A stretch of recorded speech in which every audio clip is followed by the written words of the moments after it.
दोस्तों आज की वीडियो में हम आपको सेट थ्योरी के बेसिक कंसेप्ट को समझाने वाले हैं। अगर आप 11th में है, 12th में है या फिर बीएससी में है, आपको सेट थ्योरी पढ़ना ही पड़ता है। सेट थ्योरी एक ऐसा ब्रांच है जो काफ़ी बदनाम है इस बात को लेकर कि ज़्यादातर लोगों का शिकायत रहता है कि उनको सेट थ्योरी समझ में ही नहीं आता कि होता क्या है इसमें। उनको थोड़ा सा ऊपर ऊपर समझ में आता है और बाद में इसका तो क्वेश्चन बनने का कोई सवाल ही नहीं बनता है। ज़्यादातर लोगों का शिकायत रहता है। तो आज हम आपको सेट थ्योरी कुछ इस तरीका से बताने वाले हैं कि आपको ज़िंदगी में कभी भी आप सेट थ्योरी को भूलिएगा नहीं। अगर आप इस वीडियो को देख लेते हैं तो आप मरते दम तक सेट थ्योरी को याद रखिएगा। अगर आप इस चैप्टर को रियल लाइफ से कनेक्ट करके देखें, सेट थ्योरी को आप अपने दैनिक जीवन से कंपेयर करके देखें तो बहुत ही ईजी हो जाता है ये टॉपिक और बहुत ही अच्छे से आपको समझ में आएगा। तो अगर आपको भी सेट थ्योरी अच्छे से समझ में नहीं आता तो आप इस वीडियो को जरूर देखिए। और इस वीडियो में मैं आपको जीरो से नहीं बताने वाला हूँ, माइनस से लेकर चलूंगा एकदम नीचे से। अगर आप मैट्रिक पास भी नहीं है फिर भी आपको समझ में आए, यहाँ तक कि अगर आप पढ़ने लिखने वाले आदमी नहीं है, अनपढ़ है, फिर भी आपको समझ में आएगा कि सेट क्या होता है।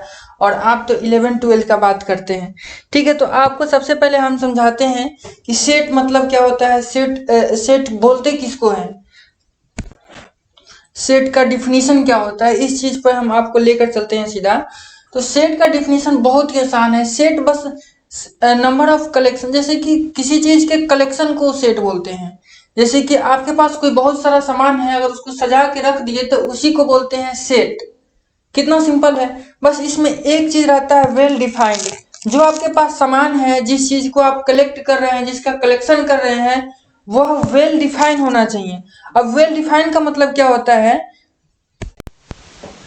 तो वेल डिफाइन का मतलब होता है कि जिसका मतलब किसी के लिए भी नहीं बदले, जो जिसका मतलब मेरे लिए भी सेम हो, आपके लिए भी सेम हो, पूरी दुनिया के लिए सेम हो। उम्मीद है कि आपको ये बात समझ में नहीं आया होगा, समझाते हैं। जैसे कि एग्जाम्पल के लिए आपके सामने ये एक बुक दिख रहा है, मैथ का बुक है। उससे पहले ये क्या है, बुक है, उसके बाद ये मैथ का बुक है। तो अगर हम इसको देख रहे हैं तो हमको लग रहा है कि ये एक बुक है, आपको भी लग रहा होगा बुक।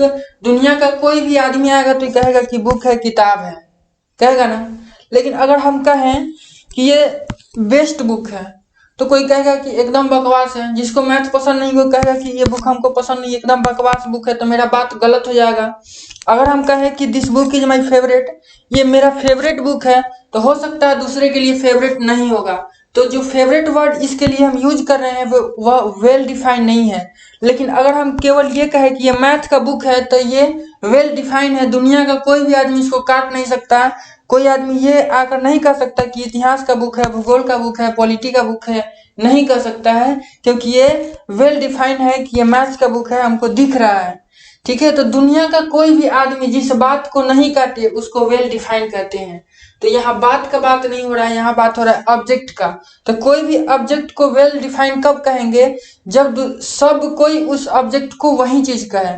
जैसे कि यहाँ केमिस्ट्री का बुक है तो इसको कोई भी देखेगा तो केमिस्ट्री का बुक कहेगा, ये फिजिक्स है तो इसको फिजिक्स कहेगा, ये मैथ है तो इसको मैथ कहेगा।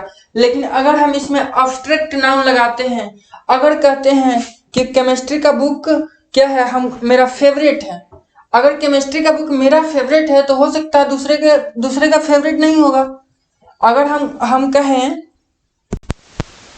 कि मोदी जी मेरे फेवरेट प्रधानमंत्री है, तो हो सकता है दूसरे के फेवरेट नहीं होंगे।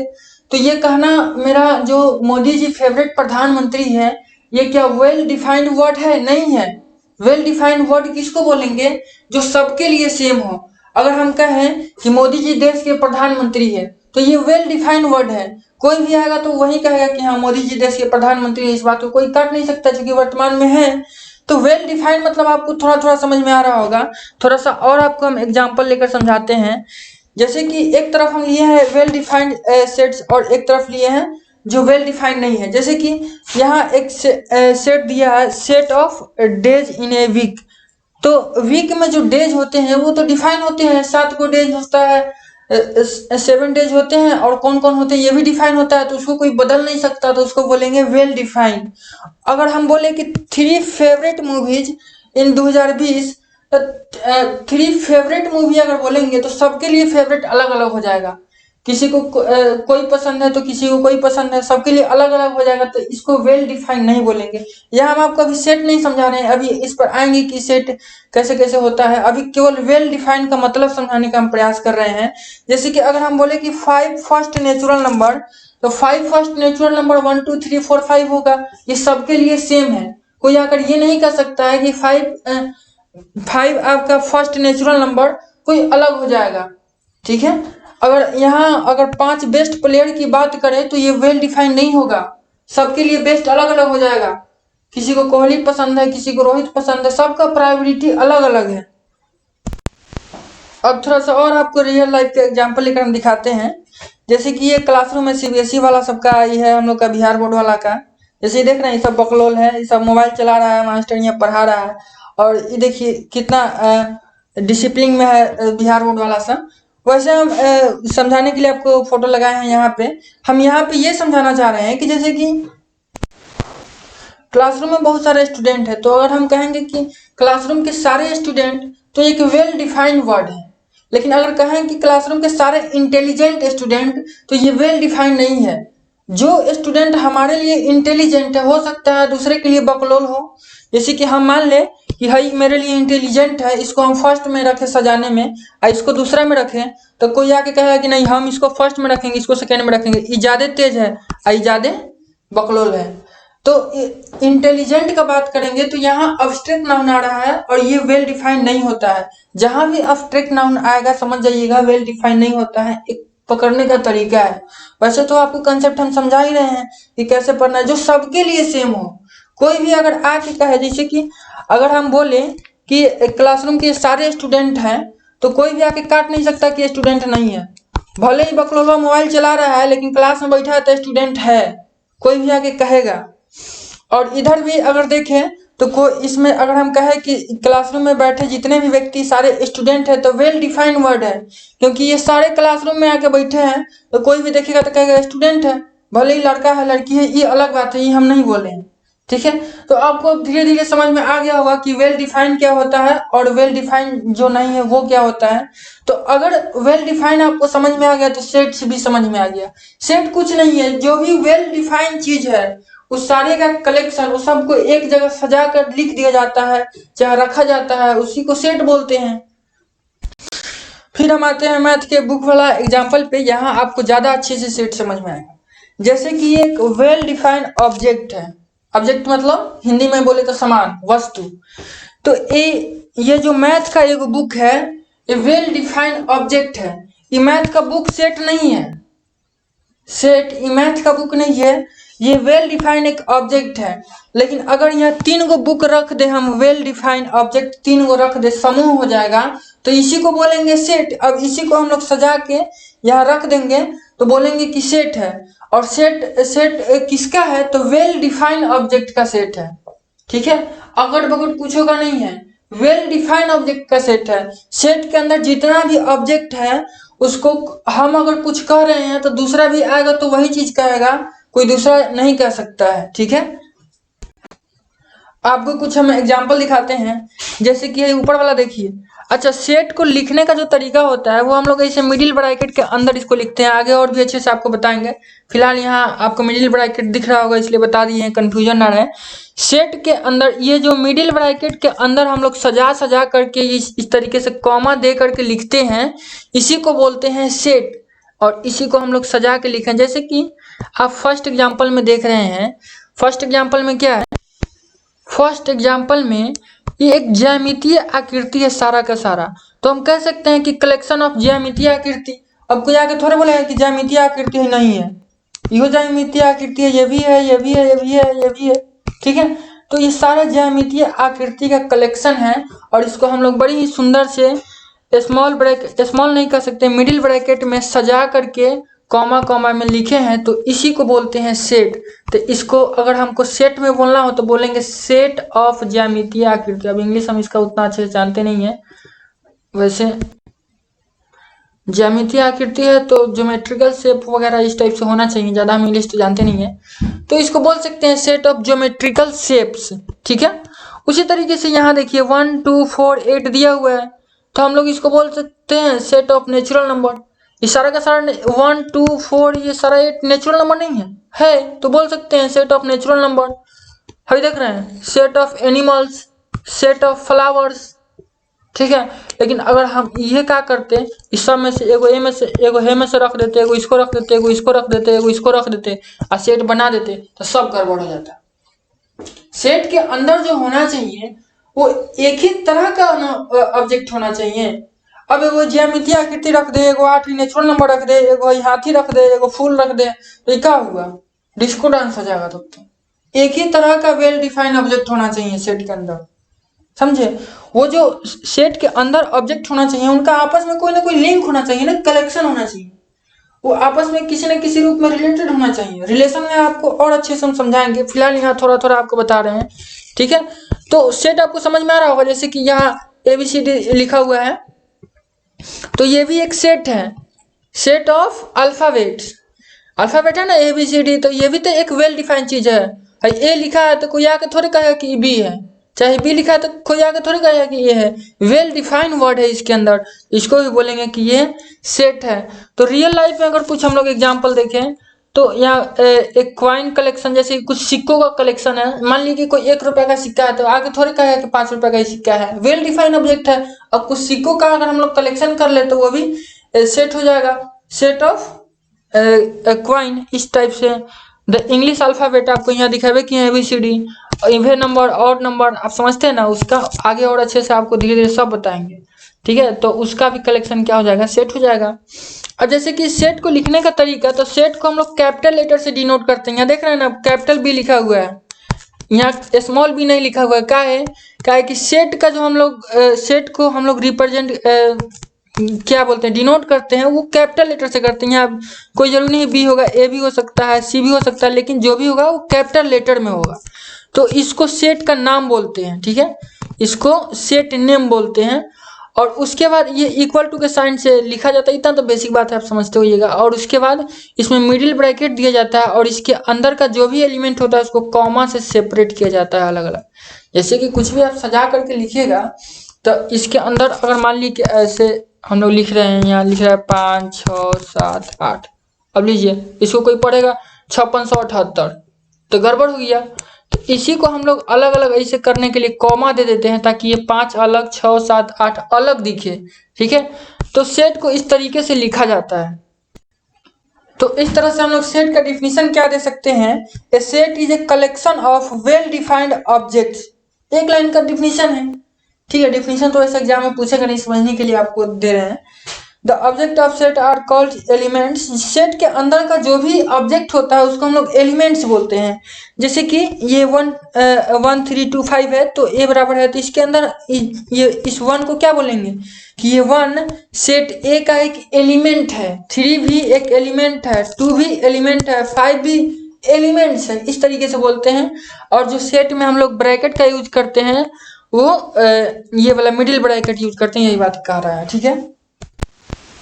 अब आप लोगों को इस चैप्टर में एक सिंबल बड़ा हैरान करता होगा, ई टाइप का लिखा हुआ है, इसका मतलब क्या होता है। तो इसका मतलब इसको बोलते हैं हम लोग बिलोंग्स टू, इसको पढ़ते हैं हम लोग बिलोंग्स टू।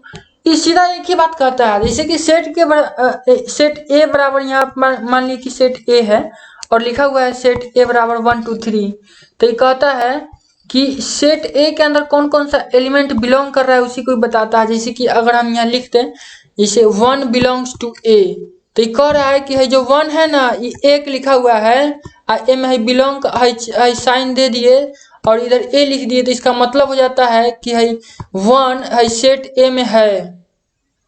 ई बिलोंग्स बताता है कि है 1 इस सेट A में उपस्थित है, प्रेजेंट है, समझिए। तो ये हाजिरी लगाता है, समझे।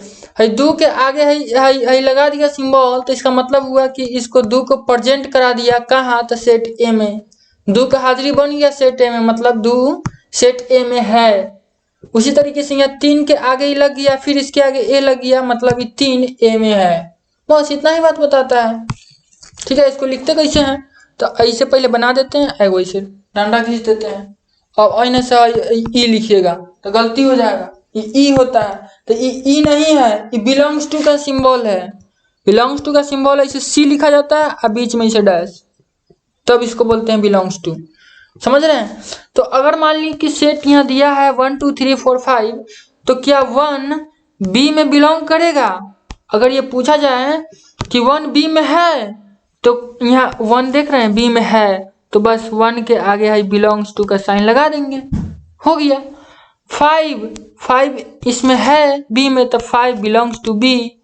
अब 0, तो क्या है बी वाले सेट में 0 कहीं दिख रहा है आपको? 0 इसका एलिमेंट है नहीं है, तो 0 में बिलोंग्स टू लिख के इसे काट देंगे।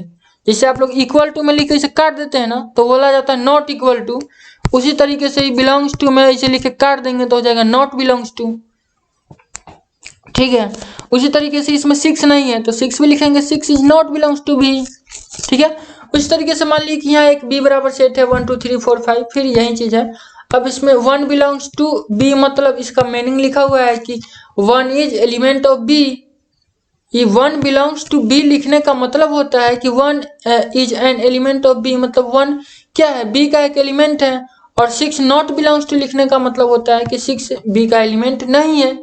ठीक है,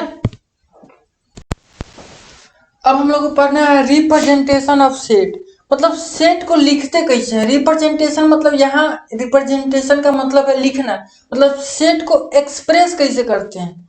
तो अभी भी आपको हम बता भी किए हैं कि सेट को इस तरीके से मिडिल ब्रैकेट बनाते हैं और जो भी एलिमेंट देना है, जैसे 5 देना है, 6 देना है, 2 देना है, 3 देना है, इस तरीके कॉमा करके हम लोग लिख देते हैं। ठीक है, अभी आपको बताया, लेकिन केवल इसी तरीके से नहीं लिखते। ये तो हम आपको बताएं तो लिखने का एगो तरीका बताए हैं, लेकिन तरीका का एगो है, दूगो है। जैसे यहाँ एगो सेट बिल्डर फॉर्म, एगो रोस्टर फॉर्म। सेट को रिप्रेजेंट करने का दूगो तरीका है। हम जो अभी आपको बताए हैं ये वाला तरीका, वो पहला तरीका है, मतलब एगो तरीका है। अभी इसके अलावा एक और तरीका है लिखने का, तब कहिएगा वो क्या है, तो समझिए। देखिए, इधर एक तरीका है सेट बिल्डर फॉर्म, आई है रोस्टर फॉर्म। अच्छा, बिल्डर मतलब समझते हैं? बनाना। सेट बिल्डर फॉर्म मतलब सेट बनाने का फॉर्म, मतलब पहले से सेट नहीं है। समझ रहे हैं? इस टाइप में क्या होता है कि सेट पहले से नहीं रहता, सेट हम लोग को बनाना पड़ता है, कुछ हिंट दे देता है। ठीक है, और रोस्टेड फॉर्म में सेट ही ऑलरेडी रहता है। जैसे कि आपको अभी बताए थे ना ये वाला बात, मान लिए ABCD कुछ दे दिए, तो क्या है? ये रोस्टर फॉर्म है, सीधा हम लोग उठा के दे दिए, तो ये रोस्टर फॉर्म हो गया। और एक होता है सेट बिल्डर फॉर्म, इसमें सेट सीधा उठा करके नहीं देता है, कुछ हिंट देता है और उसके मदद से हम लोग को सेट बनाना पड़ता है। आपको हम समझाते हैं अच्छे से कि ये क्या होता है, कैसे होता है।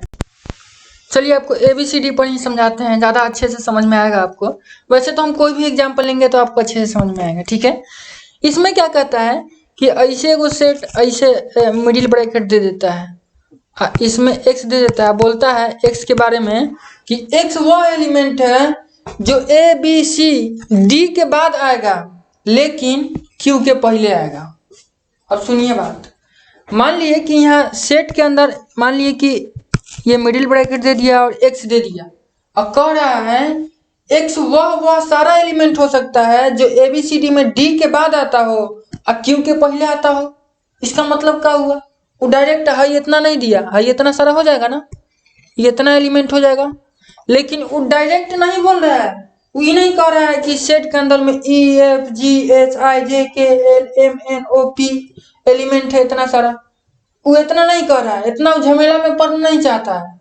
वो सीधा एगो ऐसे दे देगा, ऐसे मिडिल ब्रैकेट दे देगा, इसमें x दे देगा, कहेगा x वह एलिमेंट है जो D के बाद Q के पहले आता है।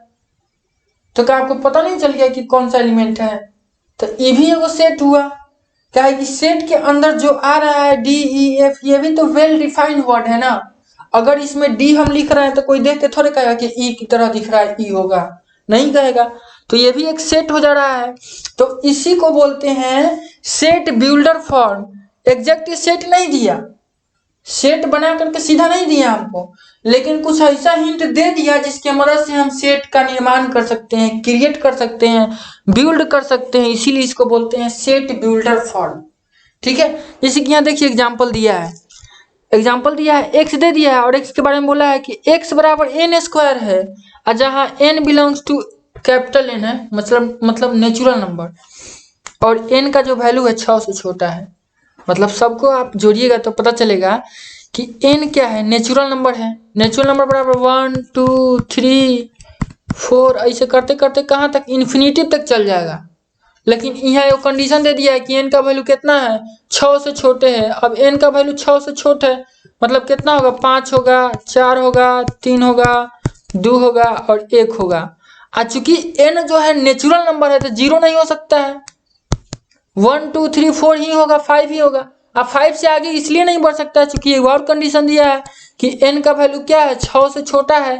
यानी इस a बराबर जो सेट बनेगा वो यही बनेगा 1 2 3 4 5। तो क्या ये एक सेट का निर्माण नहीं कर दिया, एक सेट तो बना ही दिया। लेकिन एक्चुअल में दिया क्या था, देखो सेट के फॉर्म में सीधा दिया है, लेकिन इस सेट बिल्डर फॉर्म में है, इसमें डायरेक्ट सेट नहीं दिया है 1 2 3 4 5। यहाँ एक कंडीशन दिया है, एक हिंट हमको दिया है, जहां से हम इस सेट के अंतर्गत पहुंच गए, सेट के पास पहुंच गए। समझ रहे हैं ना, सेट बिल्डर फॉर्म। उसी तरीके से एक और एग्जांपल दिया है, आप खुद से निकालिएगा इसको कितना होगा और कमेंट करके बताइएगा, ठीक है। उम्मीद करते हैं आपको सेट बिल्डर फॉर्म समझ में आया होगा। और रोस्टर फॉर्म तो आपको बहुत ईजी है, आपको तो पहले ही बता दिए हैं। रोस्टर फॉर्म में क्या रहता है, रोस्टर फॉर्म में सेट दिया रहता है, सीधा सेट दे दिया रहता है, और इसमें क्या करना पड़ता है हम लोग को, सेट खुद से बनाना पड़ता है, वो हिंट दिया रहता है, ठीक है। वैसे इसको भी सेट ही बोला जाता है, ये भी एक सेट ही है, लेकिन वो रोस्टर फॉर्म में नहीं रहता है, इससे हम लोग रोस्टर फॉर्म में बनाते हैं, ठीक है।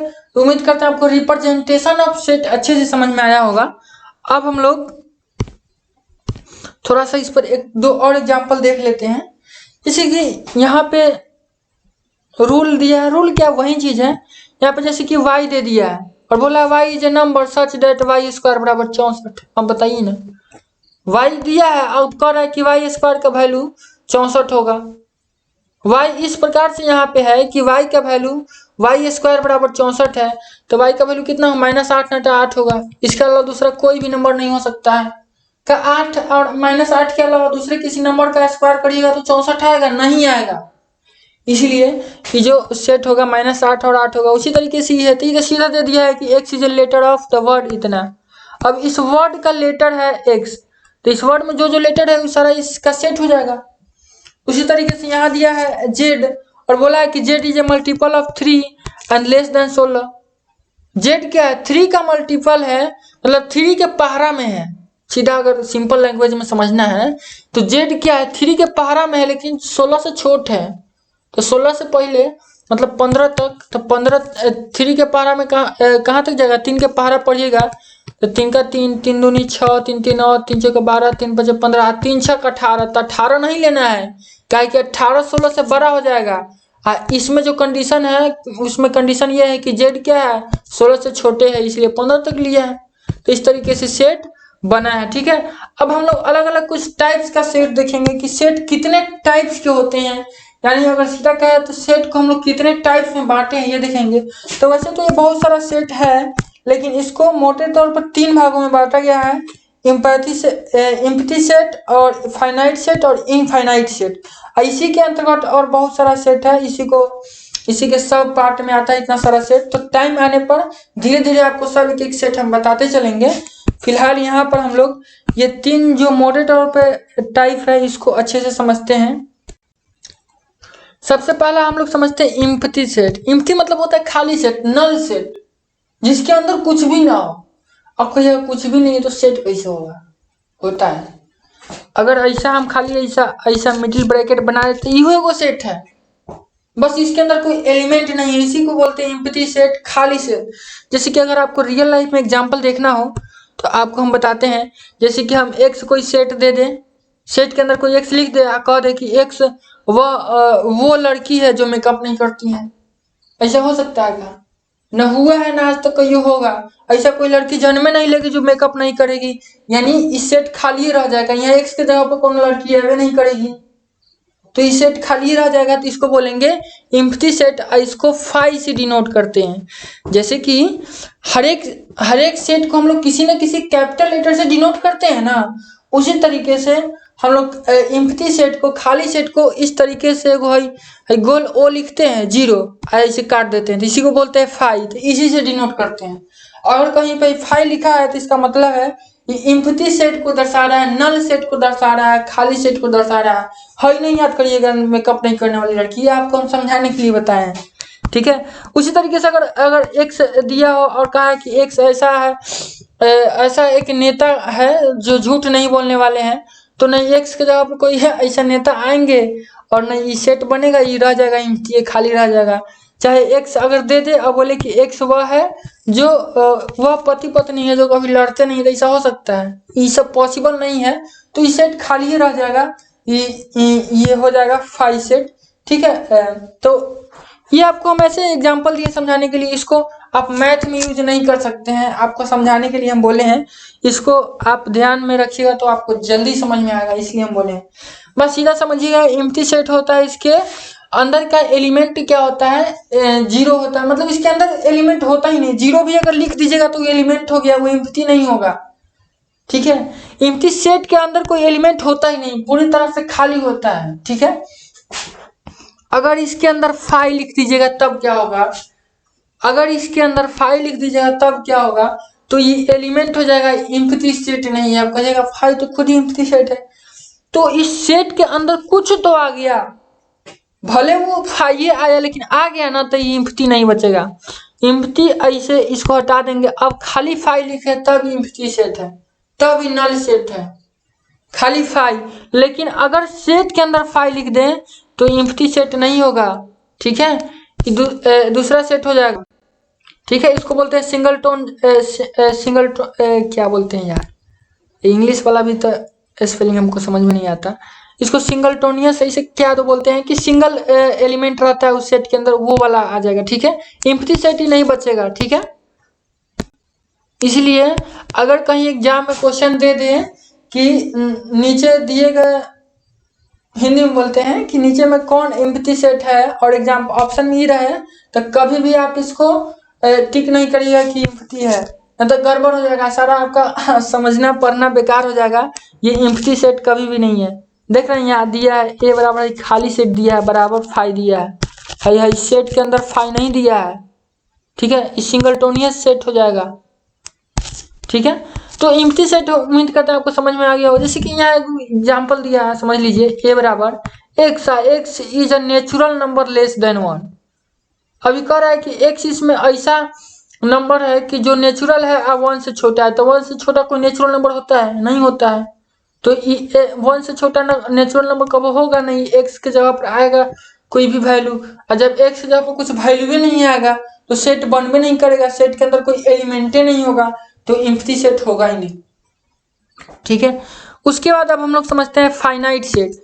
तो फाइनाइट सेट में कुछ नहीं होता है। फाइनाइट सेट के कहने का मतलब है कि वो सेट है, सेट के अंदर जितने भी नंबर है, जितने भी एलिमेंट्स हमको पता है कि हाँ इतना एलिमेंट्स है, तो इसको बोलेंगे फाइनाइट सेट, ठीक है। फाइनाइट सेट के अंदर कितने एलिमेंट है ये हमको पता रहता है।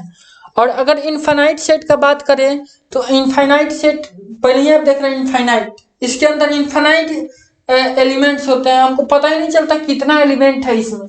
एग्जाम्पल देखिएगा तो और ज़्यादा अच्छे से आपको समझ में आएगा। जैसे कि यहाँ ए बराबर 1 2 3 4 5 दिया है, ठीक है, ये फाइनाइट सेट है, हमको पता है कि यही 5 एलिमेंट है इसमें। लेकिन इनफाइनाइट सेट में क्या किया है, जैसे देखिए बी बराबर एक एग्जाम्पल दिया हुआ है 1 2 3 5 4 7 8 ऐसे करके, इसके बाद डॉट डॉट डॉट कर दिया है। अभी डॉट डॉट डॉट कहाँ तक जाएगा ये डिफाइन नहीं है, ये पता नहीं है। अगर ये डॉट डॉट के लास्ट में अगर यहाँ 99 लिख देता तो हम मान लेते कि हाँ 99 तक जाएगा, तो ये फाइनाइट सेट में आ जाता। लेकिन ये डॉट डॉट लिख के सीधा छोड़ दिया, इसके आगे कुछ नहीं लिखा है, इसके बारे में जिक्र नहीं किया है कि कहाँ तक जाएगा। इसका मतलब है कि इनफाइनाइट सेट है, इन्फिनिटी तक जाएगा, इसका कोनो और अंत नहीं है, हमको पता ही नहीं है कहाँ तक जाएगा, ठीक है। तो जो हमको पता नहीं हो कि इस सेट के अंदर कितने एलिमेंट हो सकते हैं या है, तो उसको बोलेंगे इनफाइनाइट सेट। और जिस सेट के अंदर कितने एलिमेंट है ये चीज हमको पता हो तो उसको बोलेंगे फाइनाइट सेट, और जिसके अंदर कोई एलिमेंट ही नहीं हो उसको बोलेंगे एम्प्टी सेट। तो ये एलिमेंट कितने होते हैं, मतलब किसी सेट के अंदर कितने एलिमेंट है, इस आधार पे अगर हम सेट को बांटे तो वो 3 भागों में बट जाता है। एक होता है एम्प्टी सेट, एक फाइनाइट सेट और एक इनफाइनाइट सेट, ठीक है। तो एम्प्टी सेट में कोई एलिमेंट ही नहीं होता है, फाइनाइट सेट में उतने एलिमेंट होते हैं जितना हम जानते हैं, मतलब कहने का मतलब ये नहीं है, मतलब एलिमेंट हम लोग जानते हैं, उसके अंदर कितना एलिमेंट हम लोग को पता रहता है, और इनफाइनाइट सेट के अंदर कितना एलिमेंट है हम लोग को पता ही नहीं चलता है। तो अगर इसका हम लोग बिल्डर फॉर्म में एग्जांपल देखें, जैसे ये तो सिंपल एग्जांपल ले लिए बूस्टर फॉर्म में, ये भी बूस्टर फॉर्म में है। अगर सेट बिल्डर फॉर्म में हम लोग एग्जांपल ले तो देखिए यहाँ, जैसे कि एक एग्जांपल है, यहाँ x दिया हुआ है और x के बारे में बोला है कि x belongs to natural number and x is prime. अब बताइए x क्या है, x नेचुरल नंबर है और वो एक प्राइम नंबर भी है, मतलब प्राइम है। प्राइम का मतलब समझते हैं, प्राइम का मतलब, प्राइम को हिंदी में बोलते हैं अविभाजित संख्या, ठीक है। नेचुरल नंबर में तो 1 2 3 4 5 6 7 8 सब आएगा, लेकिन बोला है कि नेचुरल नंबर के साथ प्राइम भी है, तो 1 नहीं आएगा, ठीक है, 3 आएगा, 4 नहीं आएगा, 6 नहीं आएगा, उसके बाद 7 नहीं आएगा, 7 आएगा, 8 नहीं आएगा, तो जाएगा 2 3 5 7, उसके बाद 11, उसके बाद 17, इस टाइप से होगा, ठीक है। तो ये कहाँ तक जाएगा इसके बारे में तो इसमें कोई जिक्र नहीं किया है कि नेचुरल है, प्राइम है, ठीक है, लेकिन कहाँ तक है। नेचुरल नंबर तो इन्फिनिटी तक जाता है, प्राइम नंबर भी इन्फिनिटी तक जाता है, लेकिन इसमें कोई लिमिट नहीं लगा है, इन्फिनिटी तक जाएगा। इसका मतलब है कि ये इनफाइनाइट सेट है, ठीक है। तो ये इनफाइनाइट सेट का एग्जाम्पल है। उसी तरीके से आप इधर वाले में देखिए, इसमें दिया है एक्स वाई दिया है और x प्लस वाई बराबर 3 दिया है और x और y बोला है नेचुरल नंबर है, तो ये फाइनाइट सेट है। कैसे, तो x प्लस वाई बराबर 3 एक कंडीशन है और x वाई सीधा नेचुरल नंबर है, तो x प्लस वाई बराबर 3 है तो ये लिमिटेड ही ना होगा, या तो x का वैल्यू 1 होगा या फिर 2 होगा, उसके बाद y का वैल्यू 1 होगा या फिर 2 होगा, क्या है कि 1 प्लस 2 और 2 प्लस 1 ही तो 3 होगा ना, इसके अलावा दूसरा कोई कंडीशन नहीं होगा।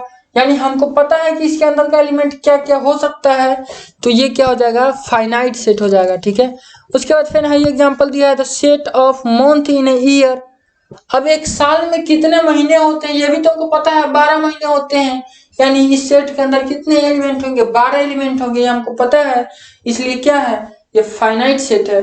उसके बाद the set of all district in India. अब इंडिया में कितने डिस्ट्रिक्ट है ये तो फाइनाइट चीज है, पता है हमको, तो क्या हो जाएगा, फाइनाइट सेट हो जाएगा। उसके बाद the set of all countries in Asia. तब एशिया में कितने कंट्री, ये भी फाइनाइट चीजें पता है, इसलिए ये फाइनाइट सेट हो जाएंगे, ठीक है। अब हम लोग समझते हैं सिंगल टोन सेट, ठीक है, यही ना स्पेलिंग बोलने में गड़बड़ हो रहा था हमसे, सिंगल टोन, ठीक है। सिंगल टोन सेट बोलते हैं, इसमें क्या होता है, सिंगल एलिमेंट रहता है, जैसे कि सेट है इसके अंदर एक ही एलिमेंट है, तो इसमें क्या समझाना है, ये सब बहुत इजी चीज है। इसके बाद आगे थोड़ा इसे लेवल बढ़ते जाएगा, थोड़ा अच्छे आते जाएगा, टॉपिक अच्छा आता जाएगा, लेकिन अगर आपको मुझ पर विश्वास है, अगर आपको अच्छे से समझ में आ रहा है तो इतना बिलीव करके चलिए कि आपको कभी भी दिक्कत नहीं होगा, इतने अच्छे से समझाएंगे कि आपको कहीं भी दिक्कत नहीं होगा, ठीक है, हर टॉपिक अच्छे से समझ में आएगा। तो सिंगल टोन सेट है, इसका मतलब होता है कि सेट के अंदर एक ही एलिमेंट हो, ठीक है। अब ये इतना भारी भरकम चीज पढ़िएगा तो इसका मतलब ये निकलेगा।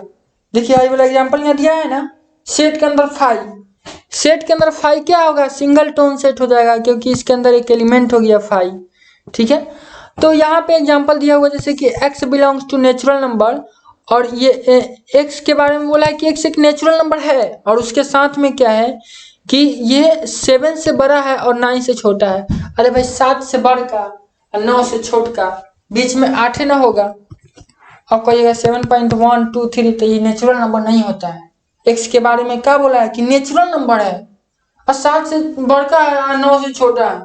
अरे भाई 7 से बढ़कर 9 से छोटा नेचुरल नंबर बीच में एक ही होता है, 8 होता है, तो इस सेट के अंदर कितना, इस सेट के अंदर कितना एलिमेंट हो जाएगा, बस केवल एक एलिमेंट होगा और वो होगा 8। तो एगो जो एलिमेंट होगा इसी को तो बोलते हैं सिंगल टोन सेट, और इसी को बोलते हैं यूनिट सेट। तो यूनिट सेट कहिए तो चाहे सिंगल टोन सेट कहिए तो बात एक ही है, और इसके अंदर कितना एलिमेंट होता है तो एक ही एलिमेंट होता है, ठीक है। तो इसमें क्या समझिए क्वेश्चन टाइप का है, इसमें कह रहा है कि which of the following are example of singleton set. इसमें आपको पहचानना है कि इसमें कौन सा एग्जांपल सिंगल टोन सेट का है। तो ये आप खुद से पहचान करके हमको कमेंट करके कमेंट बॉक्स में बताइएगा कि इस 1 से 5 तक के एग्जाम्पल में कौन सिंगल टोन सेट का एग्जाम्पल है, ठीक है। अगर आपको अच्छे से समझ में आया तो हम समझेंगे कि हाँ आपको समझ में आया है, ठीक है। आगे बढ़ते हैं। अब आगे हम लोग को समझना है इक्वल सेट्स और इक्विवेलेंट सेट क्या है। तो बड़ा ही सिंपल चीज है, आप ऐसा इतना लैंग्वेज छोड़िए, सीधा हम आपको बताते हैं। इक्वल सेट कहता है कि किसी सेट के अंदर का एलिमेंट इक्वल हो। मतलब अगर दो सेट दिया है, जैसे कि ये सेट सब है, दो सेट पर कंपेयर करके पता चलता है, अगर दोनों सेट के अंदर का एलिमेंट्स इक्वल है तो वो इक्वल सेट्स है। इक्विवेलेंट कहता है कि एलिमेंट इक्वल है कि नहीं उससे हमको मतलब नहीं है, नंबर ऑफ एलिमेंट्स इक्वल होने चाहिए। नंबर ऑफ एलिमेंट्स मतलब अगर सेट ए में 5 गो एलिमेंट है तो सेट बी में भी अगर 5 गो एलिमेंट है तो सेट ए और बी क्या है, इक्विवेलेंट सेट है। लेकिन इक्वल सेट कहता है कि नहीं, ये तो कंडीशन होना ही चाहिए, दोनों में से नंबर ऑफ एलिमेंट्स बराबर होने चाहिए। अगर सेट ए में नंबर ऑफ एलिमेंट्स 5 है, मतलब 5 एलिमेंट्स है, और बी में भी 5 एलिमेंट्स है, ये तो होना चाहिए, तो ठीक है। लेकिन जो पांचों एलिमेंट है ना, 5 गो अथी है, 5 गो जो एलिमेंट है, मतलब 5 गो उसका सदस्य है, वो पांचों सदस्य इक्वल होना चाहिए, ठीक है। जैसे कि इसमें देखिए 5 है तो 5, 10 है तो 10, 15 है तो 15, 20 है तो 20, 25 है तो 25, तो क्या है, इक्वल सेट है। तो यहाँ कहेंगे कि ए बराबर बी है, ठीक है। और लेकिन ए में है देखिए सी और डी में 1 2 3 4 गो एलिमेंट एहू में है, 1 2 3 4 गो एलिमेंट एहू में, तो इस सी और डी का है इक्विवेलेंट सेट है, ठीक है। इक्विवेलेंट सेट है। और इसमें ध्यान दीजिएगा कि इसमें 4 गो एलिमेंट है, इसमें भी 4 गो एलिमेंट है, लेकिन इसमें 4 गो अलग एलिमेंट है, इसमें अलग है। दोनों में एलिमेंट का है इससे मतलब नहीं है, लेकिन इस बात से मतलब है कि दोनों में नंबर ऑफ एलिमेंट समान होना चाहिए। अगर इसमें हाथी घोड़ा पशु पक्षी कुछ है, इसमें दूसरा कुछ है, आदमी उदमी है, तो उससे कोई मतलब नहीं है। मान लीजिए कि इसमें 10 को आदमी 10 को जानवर है, तो दोनों क्या हो जाएगा, इक्विवेलेंट सेट हो जाएगा।